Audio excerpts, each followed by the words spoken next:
જય હિન્દ। આપણે સૌ જાણીએ છીએ કે ગુજરાતમાં દિવસે ને દિવસે ખેડૂતની પરિસ્થિતિ કફોડી બનતી જાય છે।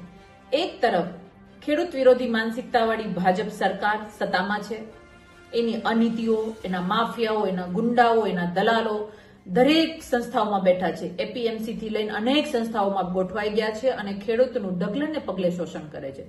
પછી કડદા પ્રથા હોય કે ભાવમાં થતા ફેરફારની નીતિઓ હોય કે અન્ય નીતિ નિયમો હોય, દરેક જગ્યાએ ખેડૂતોનું ભરપૂર શોષણ કરી રહ્યું છે।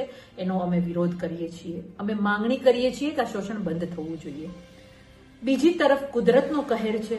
માવઠા જેવી પરિસ્થિતિએ ખેતરો ધોઈ નાખ્યા, પાક ધોઈ નાખ્યા। આ દરેક પરિસ્થિતિમાં અમે રોડ ઉપર જઈએ છીએ, અમે પેટ બાળીએ છીએ, ઉપવાસ આંદોલનો કરીએ છીએ, અમે સત્તા પક્ષનો વિરોધ કરીએ છીએ, અમે માંગણી કરીએ છીએ કે ખેડૂતના દેવા માફ થવા જોઈએ।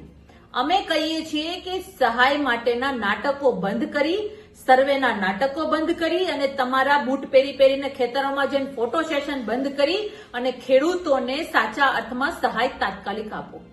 અનેક ખેડૂતો આત્મહત્યા કરવા મજબૂર બન્યા છીએ।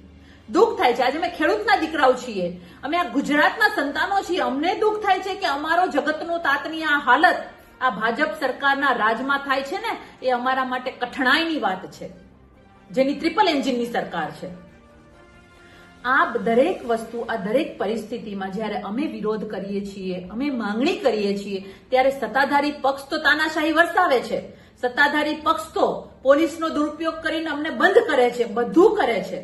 પણ સાથે સાથે શરમ અને લજ્જાની વાત એ છે કે જેને 30 વર્ષથી જે કોંગ્રેસને ગુજરાતની જનતાએ વિરોધ પક્ષમાં બેસાડી છે, આ કોંગ્રેસ જાહેર મંચ ઉપરથી અમને ગાળો દેવાનું કામ કરે છે। અરે કોંગ્રેસે ઢાંકણીમાં પાણી લઈને ડૂબી મરવું જોઈએ। 30 વર્ષથી સત્તામાં તમને બેસાડ્યા છે, ત્યાંય તમે ભાગીદારી કરી, ધંધામાં ભાગીદારી, રાજકીય ભાગીદારી અને ખીચા ભરવાનું કામ કર્યું, અને આજે તમે વિરોધમાં ભાગીદારી કરી રહ્યા છો। અમારી સામે વિરોધમાં ભાજપ તો વિરોધ કરી રહી છે, સાથે સાથે કોંગ્રેસે વિરોધ કરી રહી છે। અરે અમે સત્તામાં નથી, અમે વિરોધ પક્ષમાં છીએ અને સરકારને મજબૂર કરવાનું કામ કરીએ છીએ, સરકાર પાસે લેવાનું કામ કરીએ છીએ, જનતાના હિતની વાત કરીએ છીએ।